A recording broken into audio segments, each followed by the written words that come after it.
live in campus ministry on the St. John's Prep campus on this rainy Saturday afternoon. And we wanted to welcome the class of 2011.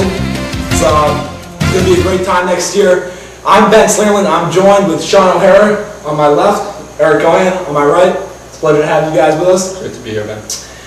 So we usually talk about sports on the prep campus, but today we're actually talking about dress code, and we want to give you a brief run-through on the dress code. And as you can see, we don't have any dress code. We don't have the official dress code with us. Mrs. Olsen can give you that. We're just going to give you the dress code from the student's point of view and what it's all about. So I have a few pieces of clothing back here, and Eric, let's start with you. Are these allowed at St. John's Prep? Well, Ben, despite the nice fade in these jeans, unfortunately jeans are not allowed at St. John's. Pretty much khaki pants, no cargo pants. So Ben, unfortunately, as nice as these might be, not allowed. Now, is there a limit on the number of pockets you can have? Sean, you want to take that one? Number of pockets. I believe it's a 4-pocketed pants. You can have 2 in the front and 2 in the back, but they can't be stitched in, Ben. You can't have rivets on your pants also.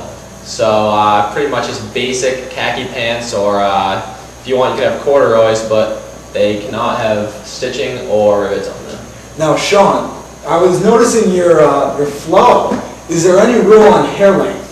At St. John's Prep, there is no rule. Actually, there might be one rule: you can't go below your collar. Is that right? So you can't have hair below your collar, but anything else goes. You'll see different variations of crazy haircuts around school, but every once in a while, you might have one of the teachers give you some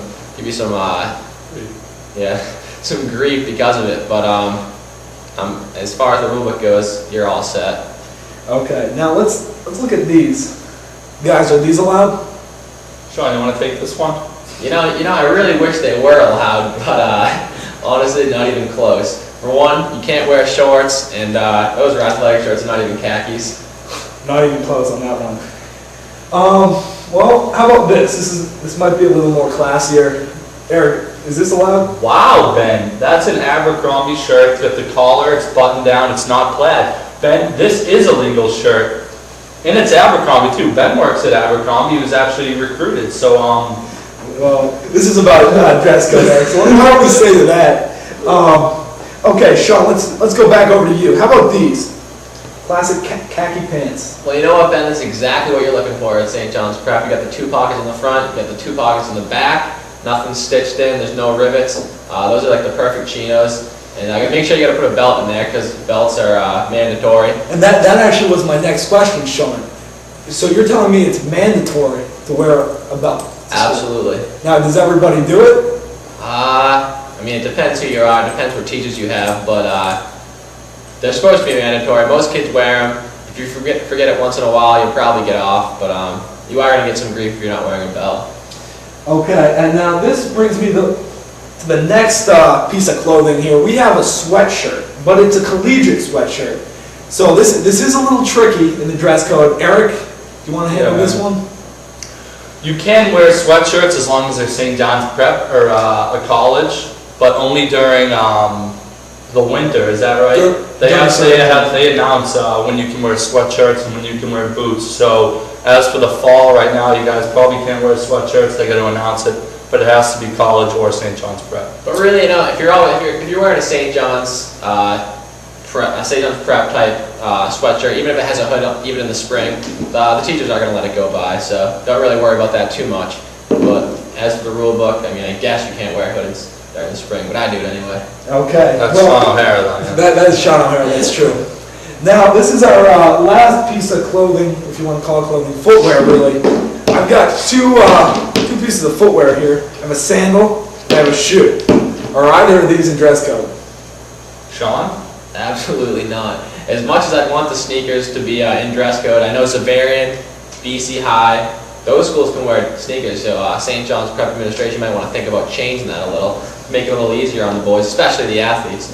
And then for the sandals, even though Jesus wore them, you absolutely cannot wear them. Side comment, if you do have a note, bad ankles, bad feet, bad legs, you can wear shoes with a note. You need to have a note. That's a great point, Eric. Yeah. And sometimes I think some people take advantage of that rule, but why not? Yeah. Why not? So a shoe like this, is this fine? It's a nice shoe. Yeah, that is a great shoe, actually. That's exactly what you need to wear if you're coming to St. John's. Something like this, you can wear a boat shoe. Actually, I'm rocking a boat shoe right now. Something like this. Very classy. You can go as far as wearing tuxedo shoes if you really want, but as long as you're wearing shoes, no open toe, socks.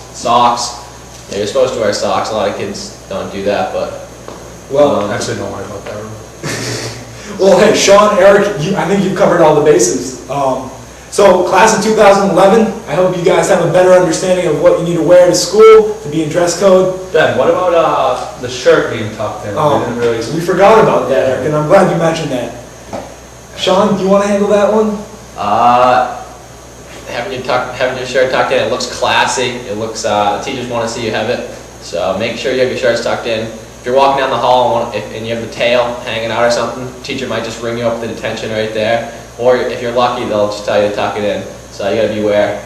And to be fair, I have never had that happen to me. I haven't seen it happen a lot where a teacher will bring you up with detention. Any teachers in particular that might do that? You gotta watch out. There is a new dean, Mr. Richards, so watch out for that. He's very strict on the dress code. Yeah. Mr. Richards, he's been known as the most strict teacher throughout the school, and he's moving into the dean position. So you boys really better watch out next year with this dress code. I wouldn't take any chances. But also on an athletic level, if you're told to wear a tie to school, wear a tie to school, or else they may not let you on the bus. So there's a piece of advice for all you athletes out there. Absolutely. Well, Sean, Eric, I think we've covered it all. Thank you guys for running through everything. The class of 2011, I know you guys will have a great year next year. So, for Sean O'Hara, Eric Cohen, I'm Ben Slingley. This is SJPN. Stay classy.